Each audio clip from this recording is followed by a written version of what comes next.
पहला भक्ति विचार है कि भक्ति में चार बातें अहम है। पहली बात, प्रभु की निष्काम भक्ति हो। इस बाबत जो हमने चर्चा करी उसमें एक निष्कर्ष निकला कि ब्रह्मचर्य, गृहस्थ, वानप्रस्थ और संन्यास चार आश्रम प्रभु ने बताए हैं। तो ब्रह्मचर्य और गृहस्थ तक आदमी को सकाम रहना चाहिए, सकाम उपासना करनी चाहिए। प्रभु से कुछ मांगनी हो तो मांगना चाहिए, क्योंकि हम पिता से नहीं मांगते तो किससे मांगेंगे। ऐसे ही प्रभु हमारे परम पिता हैं, उनसे हम नहीं मांगेंगे तो किससे मांगेंगे।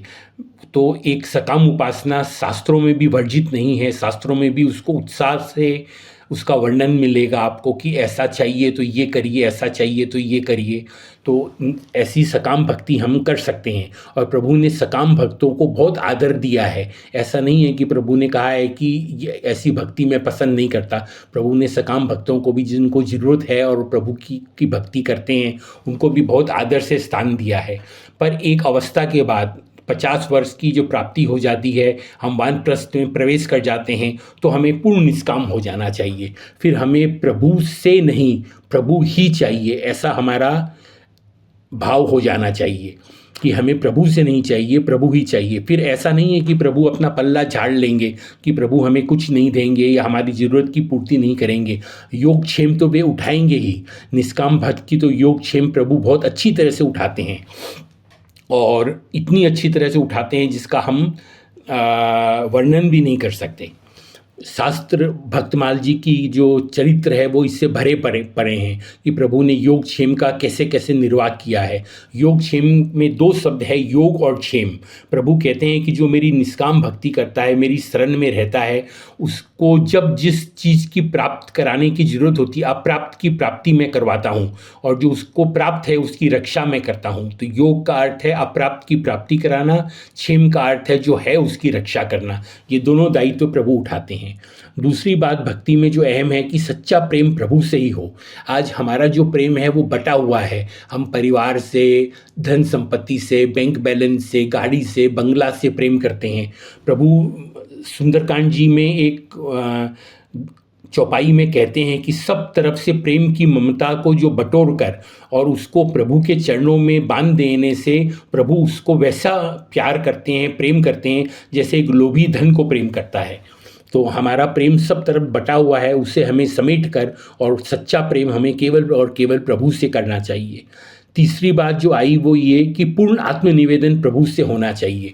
नवधा भक्ति जो प्रभु ने मानस जी में बताई है, भागवत जी में भी जिसका उल्लेख है, वो उसमें अंतिम जो भक्ति है वो आत्मनिवेदन भक्ति है, जिसके आदर्श राजा बलि जी हैं।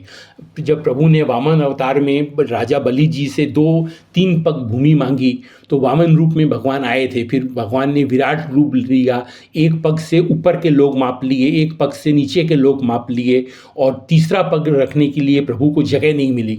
तो प्रभु ने बाली जी से कहा, बलि जी से, कि तीसरा पग मैं कहाँ रखूं। उनको नाग पास में प्रभु ने बांध लिया और कहा कि अगर तुम तीसरा पग भूमि नहीं दोगे तो तुम्हें नरक जाना पड़ेगा। हमारे जैसा कोई होता तो हम प्रभु को बोलते कि जिस रूप में आप थे उस रूप में मैंने 3 पग भूमि देने का आपसे संकल्प किया था, आपने विराट रूप ले लिया तो मैं कहाँ से दूंगा। मगर उन्होंने ऐसा कुछ नहीं कहा। उनकी पत्नी ने उनको कहा कि इनको प्रभु से कहो हाथ जोड़कर कि आपने 2 पग में तो मेरा सब कुछ नाप लिया, तीसरे पग में मेरे को नाप लीजिए। और बलि जी ने वही कहा प्रभु को आत्मनिवेदन करते हुए कि आप तीसरा पग मेरे मस्तक पर रखिए और मुझे अपना लीजिए। और प्रभु ने उन्हें ऐसा अपनाया कि उनके द्वारपाल बन के प्रभु सूतल लोक में चले गए, लक्ष्मी माँ को राखी बांधकर भगवान बलि जी के, और भगवान को वापस लेकर आना पड़ा। ये कथा आती है। चौथी बात जो भक्ति में है वो है कि प्रभु की पूर्ण रूप से शरणागति हो। ये सबसे अहम बात है। हमारा ब्रह्म वाक्य यही है कि थोड़ी थोड़ी देर में प्रभु से कहते रहें कि मैं आपकी शरण में हूँ। शरणागत का पूरा दायित्व प्रभु उठाते हैं, ऐसा उठाते हैं जिसकी हम कल्पना भी नहीं कर सकते। हम अपना उतना भला नहीं कर सकते जितना प्रभु शरणागत का मंगल कर सकते हैं। और शरणागति होने के बाद कोई चिंता नहीं रहती, हम पूरी तरह से अभय हो जाते हैं, क्योंकि प्रभु हमारी पूरी जिम्मेवारी, हमारा पूरा दायित्व उठा लेते हैं। तो पहली चर्चा पहला जो बिंदु था ये भक्ति के 4 अहम बातें, प्रभु की निष्काम भक्ति हो, एकमात्र प्रभु से ही सच्चा प्रेम हो, पूर्ण आत्मनिवेदन प्रभु को हो और प्रभु की पूर्ण रूप से शरणागति हो। ये हमारे भक्ति विचार के जो इंट्रोडक्शन पेज है उससे लिया गया है।